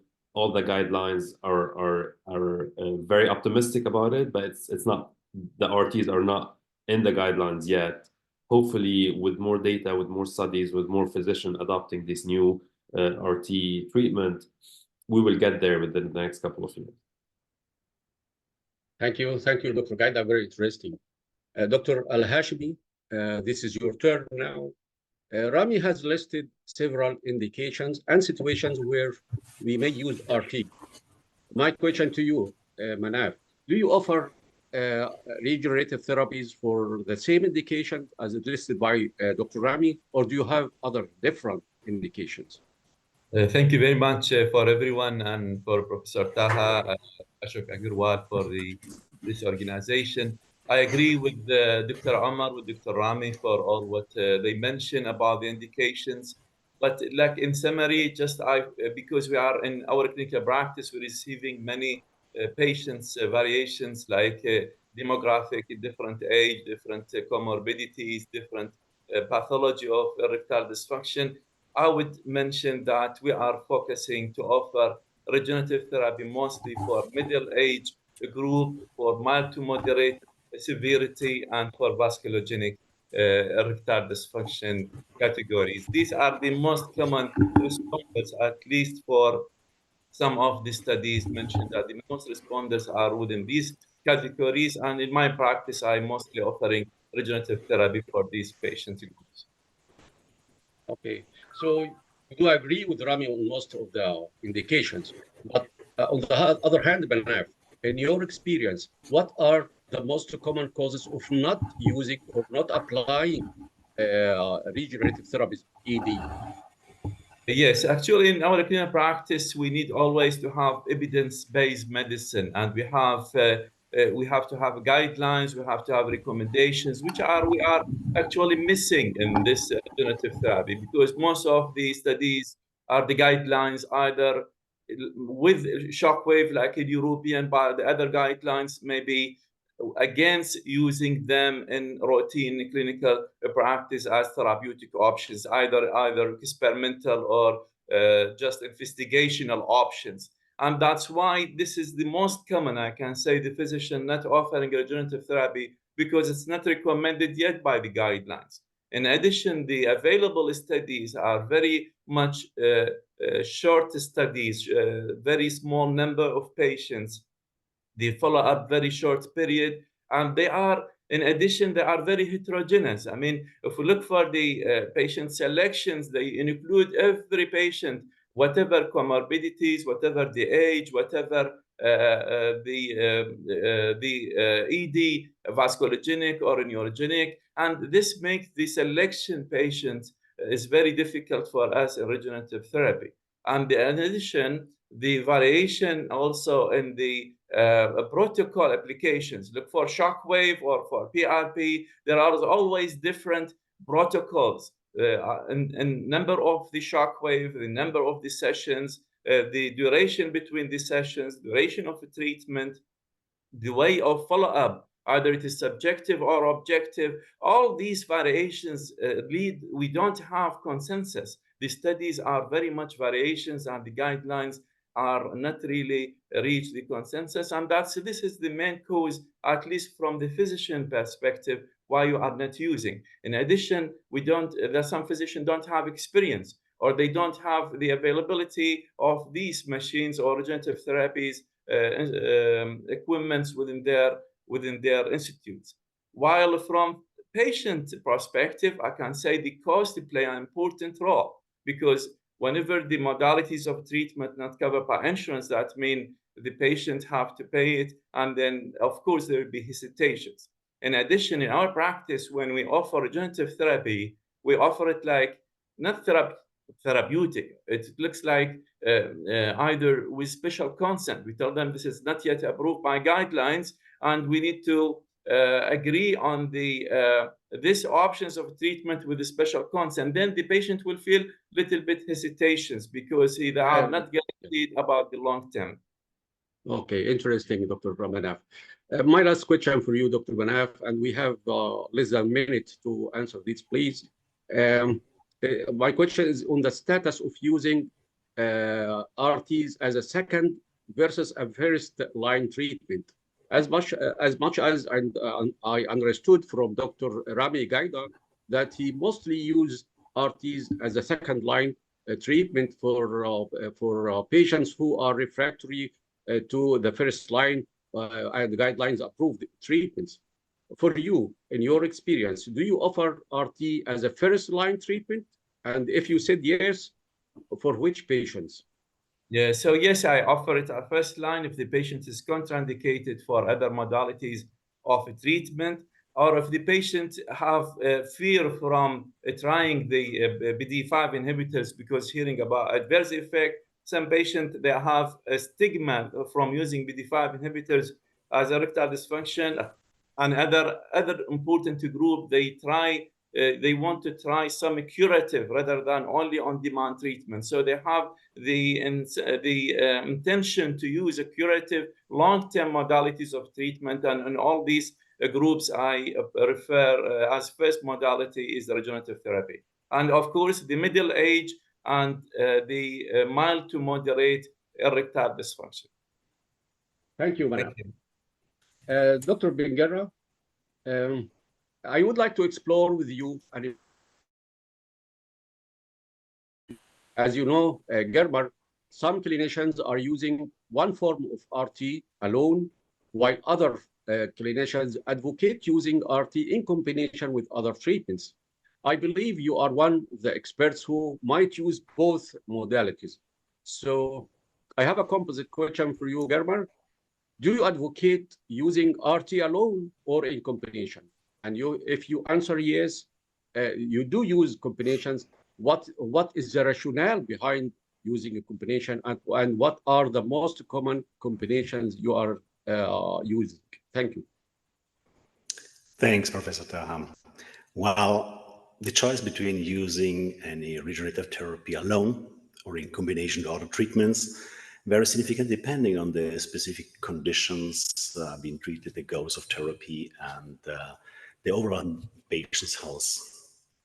Finally, as Dr. Manaf stated, there's a financial issue, structural opportunities to see what you have on your house and what's the clinical judgment. And if I'm following the speakers before, definitely it's a question because we have a lack of guidelines from the society what we can do. So here's a breakdown of considerations for each approach and the rationale behind what we can do. So using RT alone, while ideally that's focusing on regenerative therapy alone may be attractive to some extended beneficials when targeted specific conditions that have been shown to respond well to these therapies. Indeed, that was shown in 2 meta-analyses published this year for PRP as like for Botox. So the rationale, like in other medical conditions, and I'm referring to a well-known situation as like in orthopedics, where we have a lot of experience.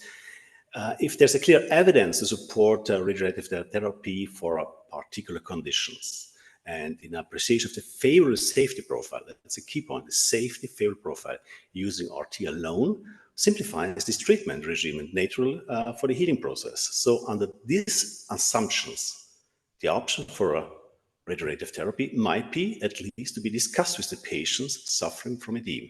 So in the other situation, whereas we are thinking about the combination therapy with other treatments, well, here theoretically can address the condition from a multiple agents, potentially leading to a better outcome. So this approach is often used when previous pharmacological attempts failed, RT alone, and it is insufficient to achieve the desired results, or when the condition is complex or involves multiple physiological pathways. So are you sure what you're doing always?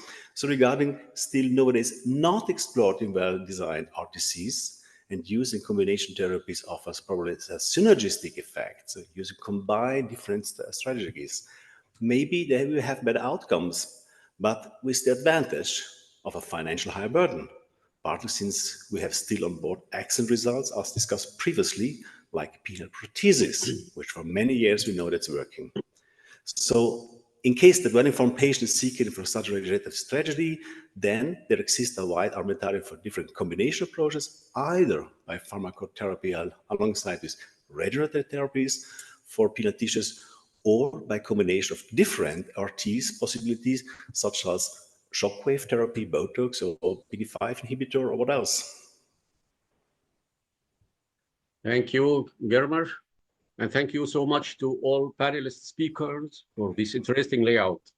Now I will hand the mic to my dear colleague, Dr. Widi Atmuku from Jakarta, Indonesia, to run the next part of the discussion. And I'm sure we still have several interesting areas to explore. Dr. Widi, the mic is yours. Okay, thank you very much, Professor Taha. And I think the panelists have had a great discussion so far, and particularly about the indication of the RT in ED cases, when to use and how they should use it. And I think I would like to continue the discussion about the most important aspects of the treatment, which is the efficacy and also the safety to the remaining faculties. So to begin the discussion, I would like to ask Professor Salahatin Chayan.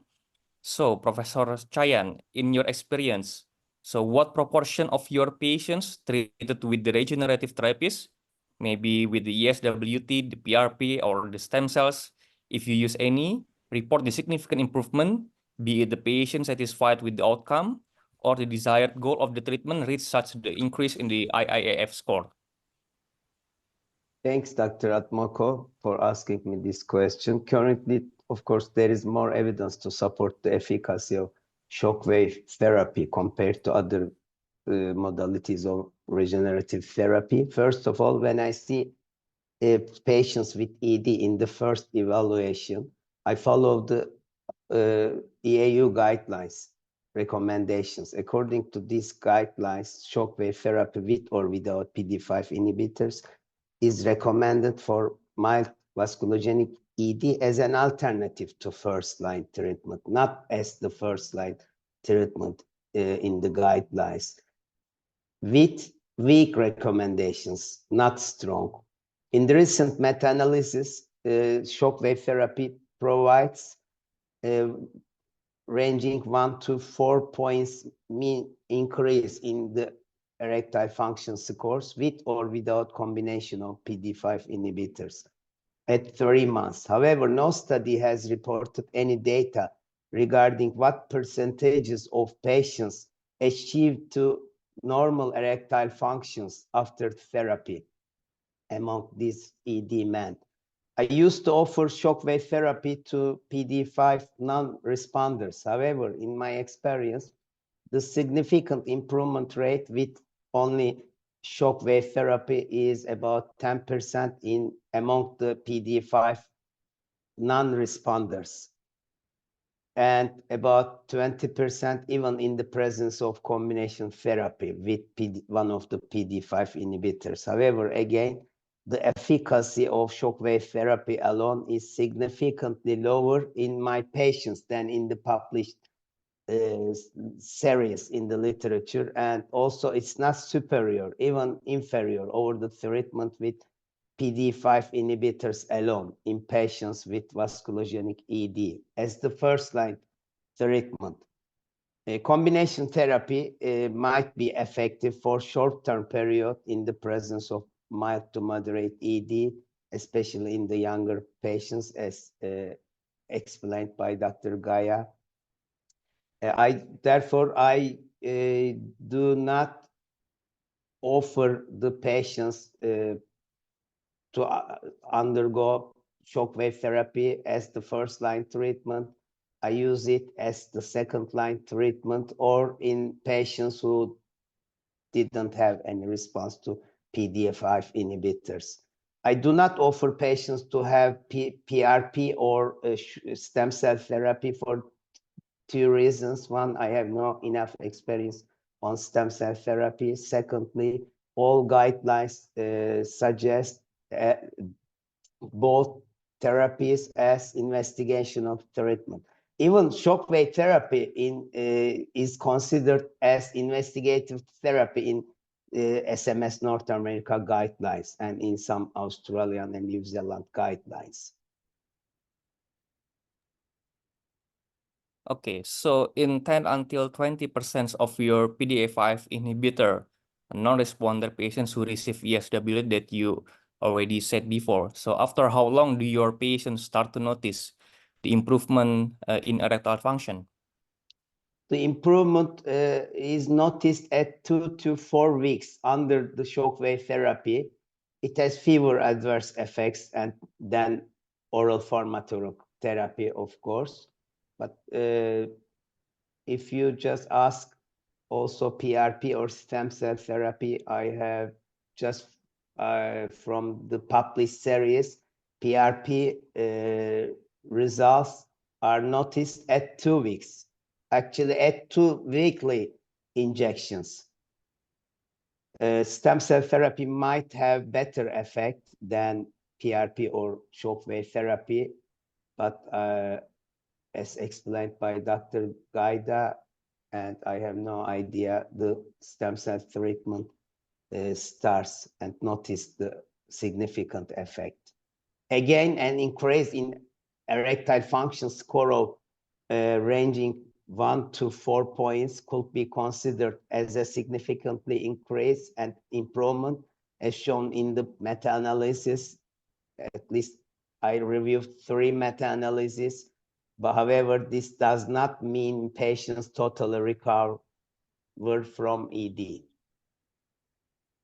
Okay, so from your explanation about the improvement, so how long does the improvement last with the regenerative therapies that you already said before? So although this therapy is associated with high short-term safety and minimum adverse effects, the long-term safety of this kind of therapies, it's still unknown.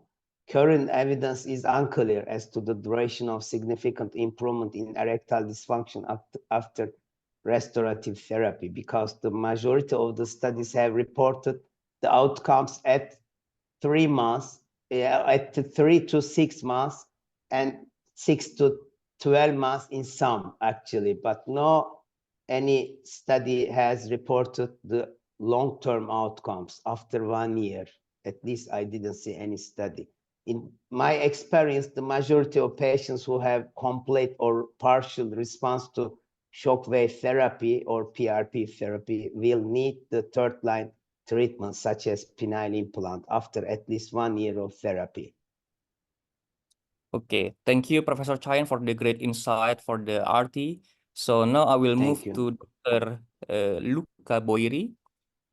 So based on the previous explanation, the discussion, some men who are responders to the PDE5 inhibitor may offer to have a sort of a regenerative therapy. So in Professor Chayan's experience, the ESWT may be comparable or maybe inferior compared to the PDE5 inhibitor. So in your experience, Dr. Boiri, how do you rate the efficacy of the ESWT compared to the PDE5 inhibitor? Thank you, Dr. Weedy, for this very important clinical question. Actually, I have several patients, responders to PDE5 inhibitors, that come to the office specifically asking for a regenerative treatment for several reasons. First, because they would like a potentially curable treatment, and we know that PDE5 inhibitors are only symptomatic.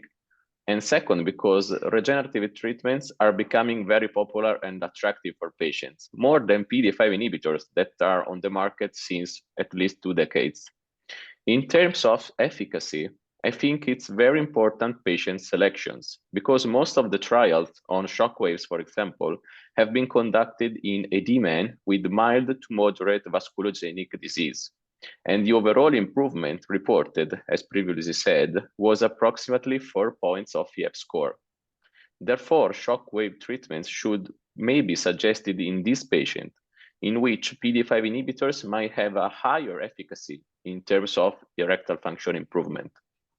Alternatively, regenerative treatments are useful in men with ED who are non-responders to PDE5 inhibitors.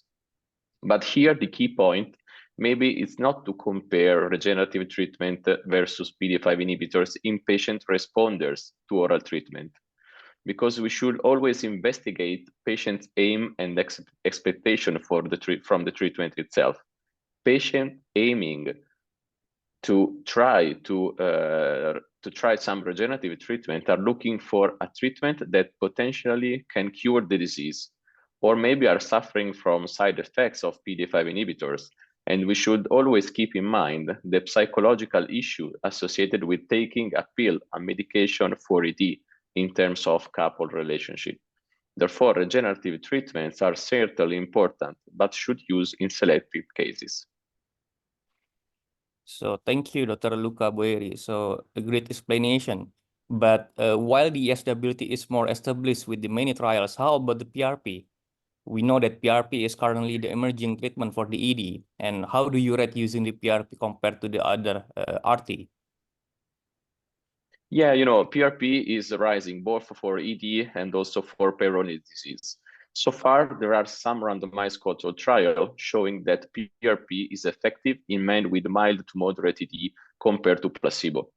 The treatment efficacy have been demonstrated to be up to 6 months, and the magnitude of erectile function improvement was about 4 points of EF score.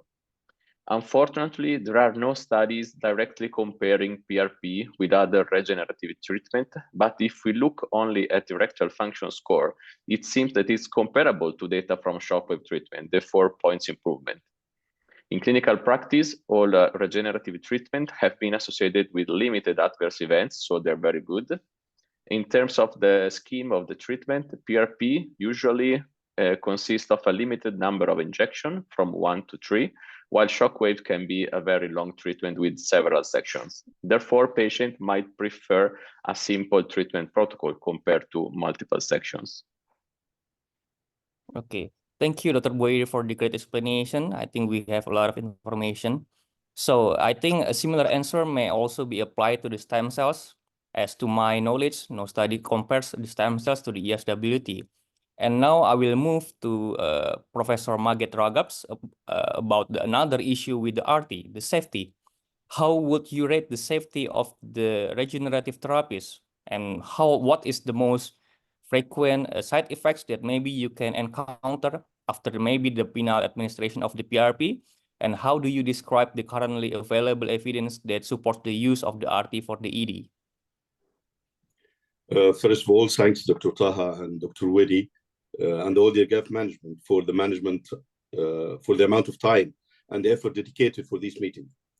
As regards the safety of restorative therapy, all 3 types of regenerative medicine have a great safety profile, actually, with only a few concerns about stem cells' origin and maybe the long-term consequences with stem cell, maybe tumors even. Yeah.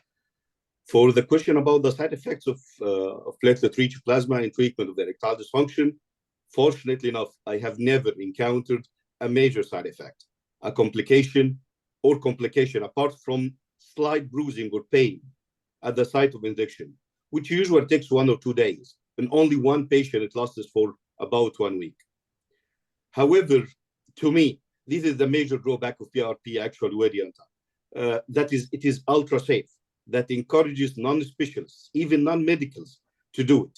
The internet is full of commercial ads of the P-shot, Priapus shot, O-shot, done by non-specialists, even hairdressers. So it is safe, so why not to try it? What will you lose? That's why we, the specialists, have to be here doing more researches about the safety, about how to characterize it, about how to improve it. This is why we are here, and such a meeting is here. For me, another major drawback of PRP is the lack of standardization of any protocol. One reason might be the large number of availability of the commercially available PRP systems.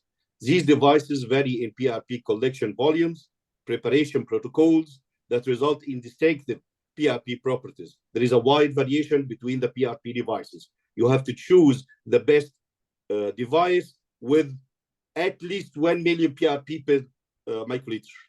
Okay? The PRP composition vary greatly in platelets, in white blood cells count, in RBCs count, in platelet growth factors, in concentration. That's why this needs to be characterized. The variations in number of shots, how frequent it, every 2 weeks, every month, or whatever, is there a maintenance protocol? These are drawbacks of the PRP. Another major drawback is the published trials of PRP. All revealed extensive limitation in this study.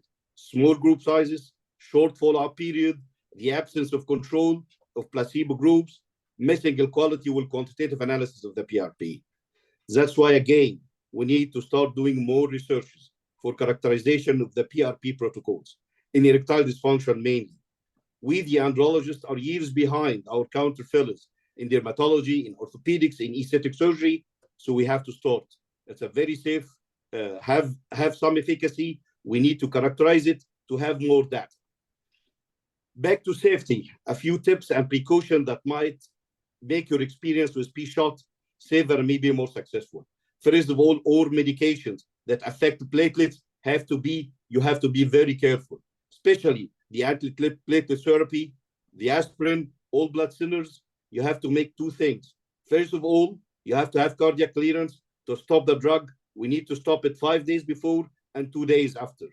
You cannot have, you shouldn't give the patient NSAID, non-steroidal anti-inflammatory drugs, maybe for 2 weeks to 6 weeks after the administration to make it safer and to have more efficacy. The anti-diabetic drugs, the actors, which affect the platelet function. Also, we have certain indications, certain limitations of the PRP.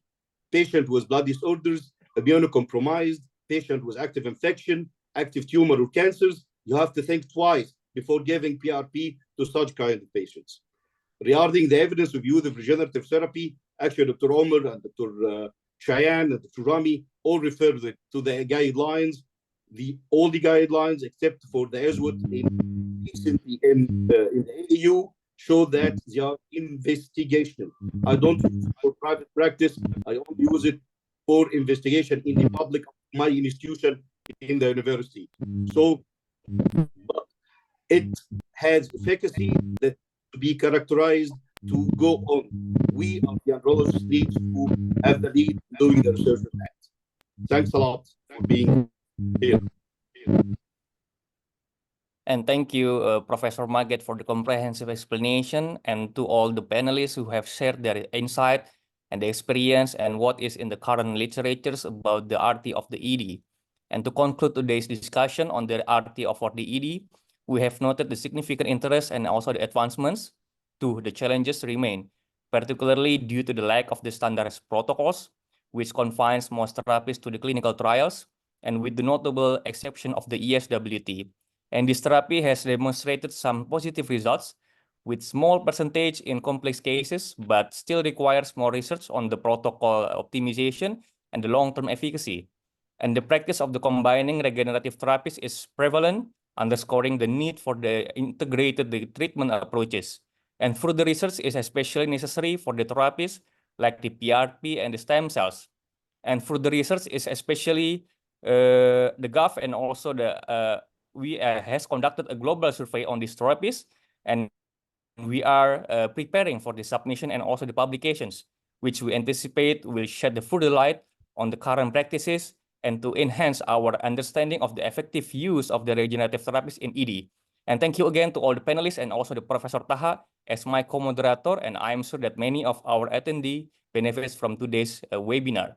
So I will go give back the meeting to the Professor Ashok Agarwal. Thank you.